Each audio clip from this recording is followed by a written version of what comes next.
Hi friends, ലിനീസ് food കോർണറിലേക്ക് എല്ലാവർക്കും സ്വാഗതം.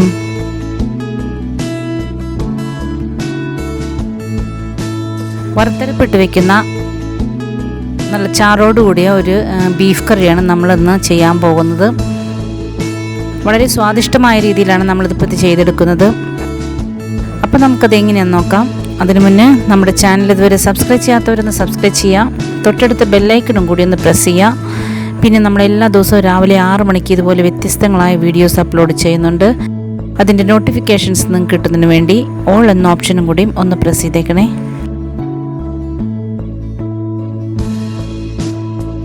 അപ്പോൾ വറുത്തരപ്പെട്ട് നമ്മൾ എങ്ങനെയാണ് വളരെ സ്വാദിഷ്ടമായ രീതിയിൽ ബീഫ് കറി തയ്യാറാക്കണമെന്ന് പെട്ടെന്നൊന്ന് നോക്കിയിട്ട് വരാം. അപ്പം നമ്മളിവിടെ 1.5 കിലോ ബീഫാണ് എടുത്തിരിക്കുന്നത്. വലിയ വലിയ പീസാക്കി വേണം കട്ട് ചെയ്തെടുക്കാനായിട്ട്. അപ്പോൾ അതിന് വേണ്ട മറ്റ് ഇൻഗ്രീഡിയൻസിൻ്റെ അളവാണ് ഞാനിപ്പോൾ നിങ്ങൾക്ക് പറഞ്ഞു തരാൻ പോകുന്നത്.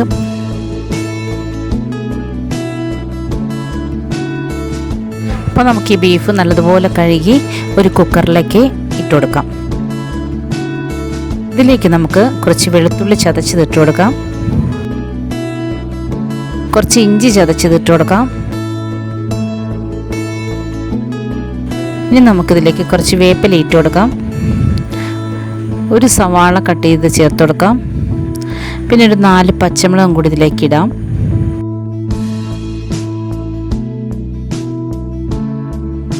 ഇനി നമുക്ക് 1 സ്പൂൺ കുരുമുളക് പൊടി ഇതിലേക്ക് ചേർത്ത് കൊടുക്കാം.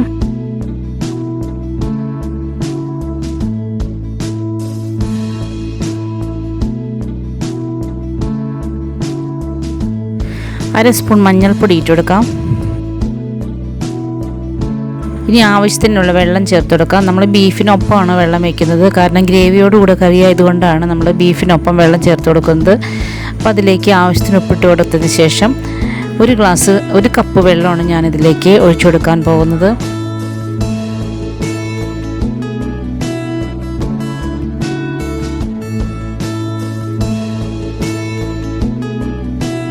ഇത് നല്ലതുപോലെ ഒന്ന് ഇളക്കി മിക്സ് ചെയ്തതിന് ശേഷം മൂടി വെച്ച് നമുക്ക് ഇതൊന്ന് വേവിച്ചെടുക്കാം.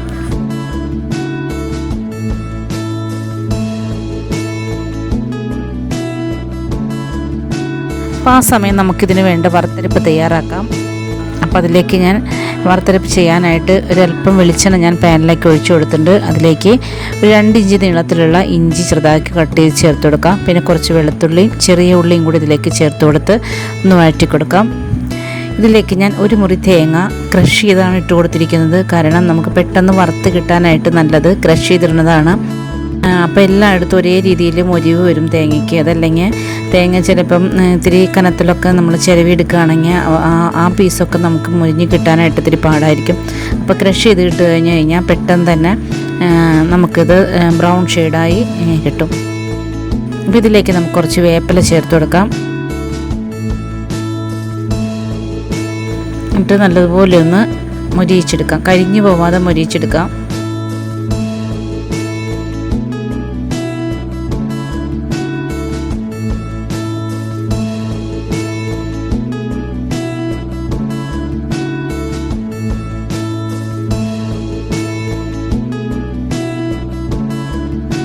ഇതിലേക്ക് നമുക്ക് 1 സ്പൂൺ കാശ്മീരി ചില്ലി പൗഡർ ചേർത്ത് കൊടുക്കാം. വലിയ സ്പൂൺ വെച്ചാണ് കേട്ടോ ഞാൻ മെഷർ ചെയ്യുന്നത്.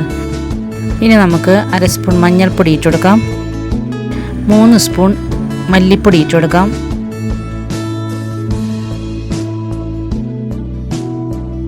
1 സ്പൂൺ ഗരം മസാല പൗഡർ ഇട്ട് കൊടുക്കാം. എന്നിട്ട് വീണ്ടും ഒന്ന് ഇളക്കി കൊടുത്ത് മൂപ്പിച്ചെടുക്കാം. ഈ പൊടികളൊക്കെ ഇട്ട് കഴിഞ്ഞതിന് ശേഷം നമ്മൾ ഫ്ലെയിം മീഡിയത്തിലിട്ടാൽ മതി, കാരണം പെട്ടെന്ന് കരിഞ്ഞു പോകരുത്, കറിയുടെ ടേസ്റ്റ് അങ്ങ് മാറിപ്പോവും. അപ്പോൾ അതുകൊണ്ട് മീഡിയം ഫ്ലെയിമിലോ ലോ ഫ്ലെയിമിലോട്ട് നമുക്കിത് വറുത്തെടുക്കാം.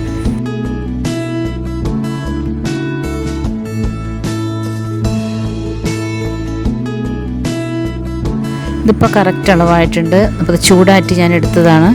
ഇത് നമുക്ക് ഒരു മിക്സിയുടെ ജാറിലേക്ക് ഇട്ടിട്ട് ഒന്ന് പൊടിച്ചെടുക്കാം. വെള്ളം ചേർക്കരുത്, വെള്ളം ചേർക്കാതെ വേണം പൊടിച്ചെടുക്കാനായിട്ട്. നമ്മൾ തേങ്ങ വറുത്തരയ്ക്കുമ്പോൾ വെള്ളം ചേർത്ത് നമ്മൾ പൊടിച്ചെടുത്ത് കഴിഞ്ഞിട്ടുണ്ടെങ്കിൽ ഒരു പാലിൻ്റെ കളറ് മുന്നേ നിൽക്കും. വറുത്ത കളർ ഡാർക്ക് മെറൂൺ കളർ നമുക്ക് അങ്ങ് കിട്ടില്ല. അപ്പോൾ ഇത് ഞാൻ പൊടിച്ചെടുത്തിട്ടുണ്ട്. ഇത് മാറ്റി വയ്ക്കാം. ഇനി നമുക്ക് ഇതിലേക്ക് വേണ്ട കായ റെഡിയാക്കി എടുക്കാം. ഏത്തക്കായ ഞാൻ എടുത്തിട്ടുണ്ട്. അപ്പോൾ അത് നമുക്ക് കുറച്ച് വെള്ളത്തിലേക്ക് ഒരല്പം മഞ്ഞൾപ്പൊടി ഉപ്പിട്ട് കലക്കിയതിന് ശേഷം അതിലേക്ക് കട്ട് ചെയ്തിടാം. കായയുടെ കറ കായയിൽ പിടിക്കാതിരിക്കാൻ വേണ്ടിയിട്ടാണ് നമ്മൾ ഇതുപോലെ ചെയ്യുന്നത്.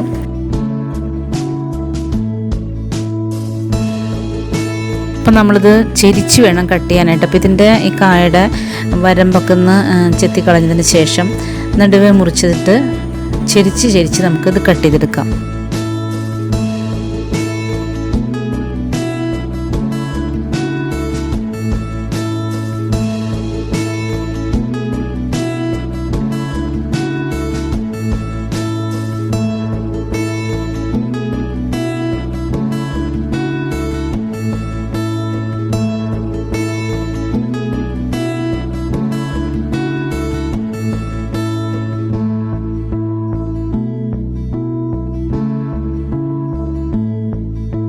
മൂന്ന് ഏത്തക്കായാണ് ഞാൻ എടുത്തിരിക്കുന്നത്.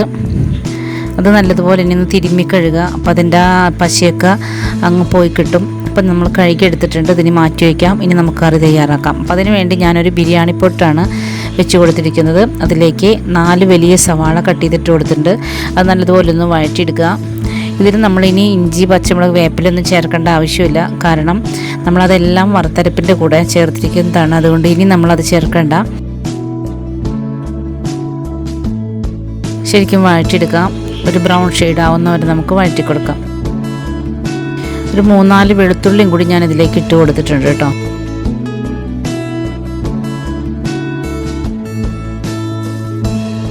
ഇപ്പോൾ സവാളയൊക്കെ നല്ല മൂത്ത് വന്നിട്ടുണ്ട്. ഇതിലേക്ക് നമ്മൾ വേവിച്ച് വെച്ചിരിക്കുന്ന ബീഫ് ഇട്ട് കൊടുക്കാം. അത് ഇളക്കിയതിന് ശേഷം ഇതിലേക്ക് നമ്മൾ കഴുകി വെച്ചിരിക്കുന്ന ഏത്തക്കായ ഇട്ട് കൊടുക്കാം.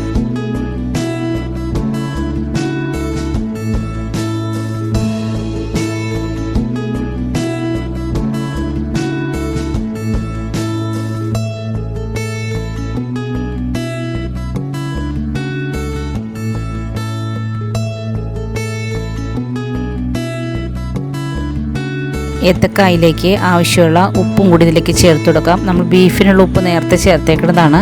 അതുകൊണ്ട് നോക്കി വേണം. ഉപ്പ് മുന്നേ നിൽക്കുന്നുണ്ടെങ്കിൽ അത് നോക്കിയിട്ട് വേണം ഏത്തക്കായ്ക്ക് ഉപ്പിട്ട് കൊടുക്കാനായിട്ട്. ഇനി നമ്മൾ വറുത്ത് പൊടിച്ച് വെച്ചിരിക്കുന്ന ആ കൂട്ട് അരപ്പ് ഇതിലേക്ക് ഇട്ട് കൊടുക്കാം. നമ്മൾ വെള്ളം ചേർക്കാതെ പൊടിച്ചതുകൊണ്ടാണ് ഇതേപോലെ നല്ല കളറായി കിട്ടിയിരിക്കുന്നത്. വെള്ളം ചേർത്ത് നമ്മൾ അരച്ചെടുത്ത് കഴിഞ്ഞിട്ടുണ്ടെങ്കിൽ ഇത്രയും നല്ല കളർ കിട്ടില്ല നമുക്ക്. അപ്പോൾ ഇതൊന്ന് ഇളക്കി കൊടുക്കുക. ശരിക്കും എല്ലായിടത്തും ആ അരപ്പൊക്കെ മിക്സായി വരുന്ന രീതിയിലൊന്ന് ആക്കി കൊടുക്കുക.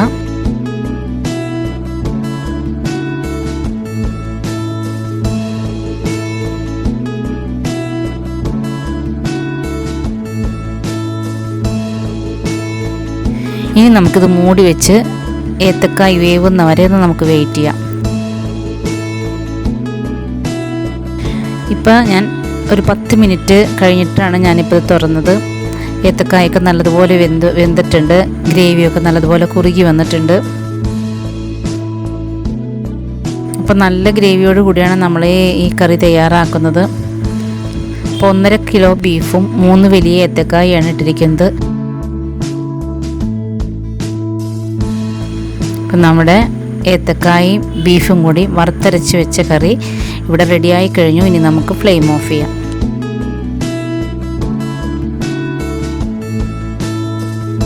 അപ്പോൾ നമ്മൾ വളരെ സ്വാദിഷ്ടമായ രീതിയിലാണ് ഇത് വെച്ചിരിക്കുന്നത്. ചോറിനൊക്കെ വളരെ നല്ല കറിയാണ്. കല്യാണത്തലേന്നൊക്കെ നമ്മൾ വീടുകളിൽ മിക്കവരും ഇതേപോലെയാണ് കറി വെച്ച് കൊടുക്കുന്നത്.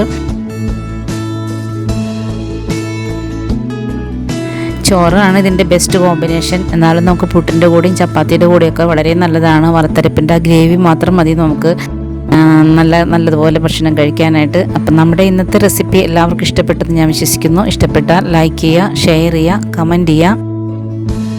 പിന്നെ നമ്മുടെ ചാനൽ ഇതുവരെ സബ്സ്ക്രൈബ് ചെയ്തിട്ടില്ല എങ്കിൽ ഒന്ന് സബ്സ്ക്രൈബ് ചെയ്യണേ. അപ്പം നാളെ നമുക്കിതുപോലെ വ്യത്യസ്തമായ മറ്റൊരു വീഡിയോയുമായിട്ട് വീണ്ടും വരാം. Thank you.